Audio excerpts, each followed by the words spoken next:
sudah buka, asap mengepul ke udara. Wah, Ikan asin, ayam gulai, semua ada harganya. Di sudut sana ada lapak jualan daging babi khas turun-temurun. Ada yang datang melarang, mukanya ditekuk berkerut. Tak ada yang paksa kau beli, tak ada yang suruh makan, cuma lewat kau emosi macam kau yang punya jalan.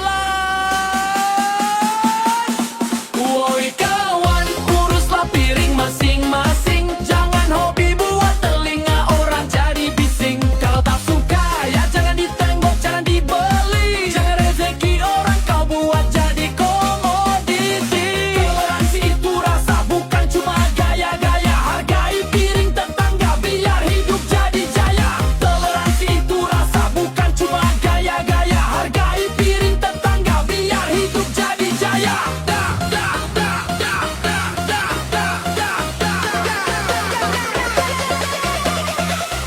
Yeah.